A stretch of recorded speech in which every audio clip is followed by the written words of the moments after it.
Hey guys, what's up? This is Let's Ride USA, and on today's New Rider Series video, we're going to be talking about how to properly wash a dirt bike. So before we can start washing this bike, we got to get it prepped and ready to be washed. This consists of covering up all the holes that water could potentially get into. The best way to get your motorcycle prepped for washing is to buy something like this, which is a wash kit. I picked this up from No Toil for around 20 bucks, and it comes with an exhaust plug, airbox cleaner, and an airbox cover. I'll show you how all these work and alternatives if you decide not to buy a wash kit. So for the exhaust plug, very simple. All you do, shove it in the back of the exhaust, and now no water will be able to get through. However, if you do not have an exhaust plug, what you could also use is either like a glove, put it on the outside of the exhaust, or one of my favorite tricks is to take a plastic bag, put it on the outside of the exhaust, then take a rubber band to seal it off, and that way no water will be getting through. For the airbox cover, it's just as easy. All you got to do is remove the air filter and then put this in the exact same way that the air filter went in. However, since not a lot of people have an airbox cover, what you could also do is to cover all the airbox holes and any places water could get in with duct tape. That's the method I'm going to be using today, just because it's a little bit easier than taking the air filter out and putting the cover on. Really, the cover just comes in handy when you want to hose down the airbox, but since I'm not going to be hosing down the airbox today, I'm just going to be doing the outside of the bike. Covering all the holes with tape will work perfectly. Alright, so I tend to go a little bit overboard when taping everything up, just because I like to make sure that no water is going to get inside. What I did is I just taped up all the holes, and then I even put a layer of tape where the seat kind of connects with the top end of the airbox. So now that everything's sealed off, it's time to bring it out into the yard and clean it up. Okay, so now we've got all the tools that we need to get this bike looking brand new.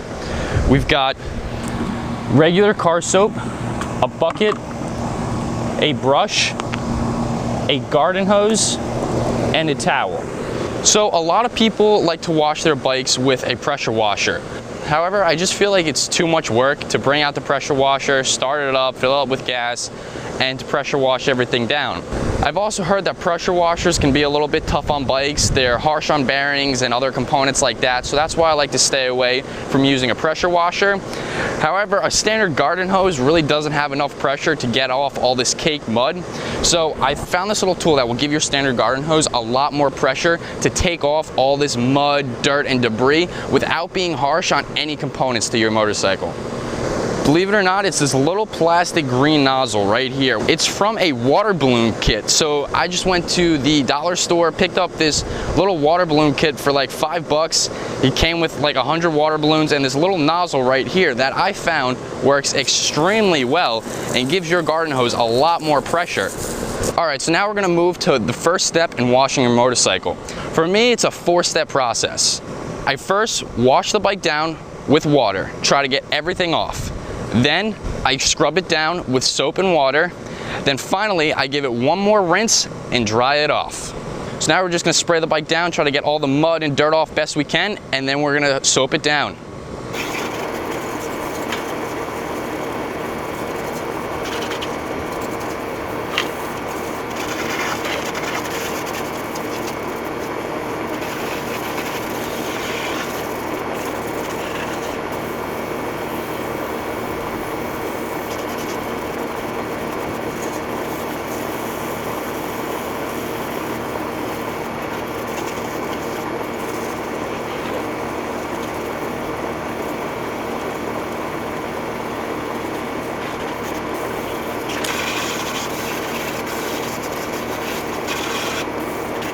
Now we're just going to fill up the bucket with some soapy water and scrub the bike down.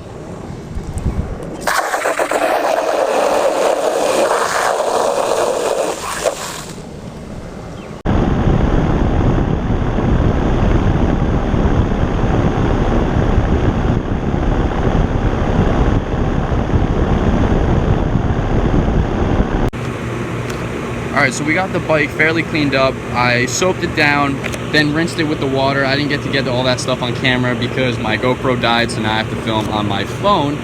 But after washing everything down with the water, I then like to go back over the bike with a little rag, just dip it in the soap, that's good to get all the little stuff that's hard to reach with the big brush, kind of like the radiators, and it also works for stuff right here, like in the wheel. It's all dusty, so just taking a rag, getting in all those tight to reach places, and getting all that dirt out.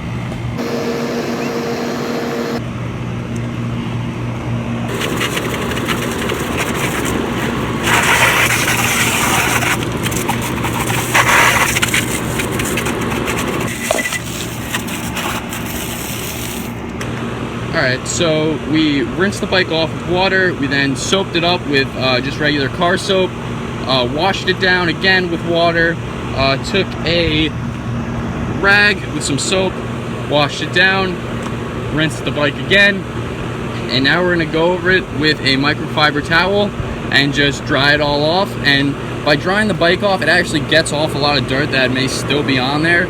So letting it air dry is not the best idea. I mean, it's going to be fine, but you're not really going to get watermarks like you would on a car. You're still going to get dirt that's would have been taken off by using a towel or microfiber cloth. So always dry the bike by hand afterwards.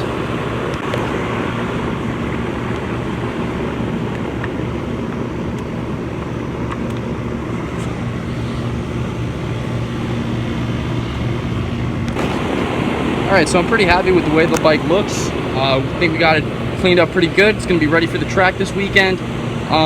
Pretty much just a big thing to remember when washing the bike. When I actually first started riding, I was afraid of washing my bikes just because I thought, the water bad for the bike, stuff like that. And really just want to remember not to overdo it with the water. Make sure to just try to keep the spray out of, the main areas. Like, don't spray it right into where the airbox is. Don't spray it into the exhaust. Make sure that stuff's just covered up.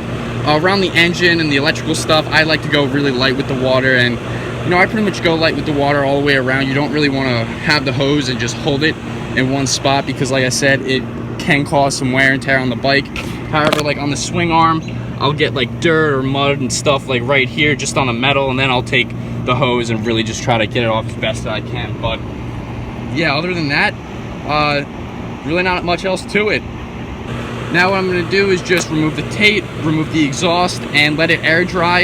A lot of people will start the bike up right afterwards and take it for a ride and let it air dry that way. You can, nothing wrong with that. I just, sometimes I just like to put it in the garage and let it air dry, but with the 100, for whatever reason, I will take that out right afterwards. The only reason I really don't take it out right after with the 250 is just because, just in case any water did get inside here, it's not going to be a lot, but I just like to make sure that the air filter is completely dry before I go for a ride. So sometimes I'll even pull the seat off, double check, make sure the air filter is dry, and then obviously go for a ride. But usually I don't take it for a ride right after. So that's going to be it for this video. I hope you enjoyed it. I hope you found this very informative. And if you want to see more videos like this, make sure to subscribe and check out the new Rider series, because we're going to be posting a ton of videos like this. So, as always, please make sure to like, comment, and subscribe.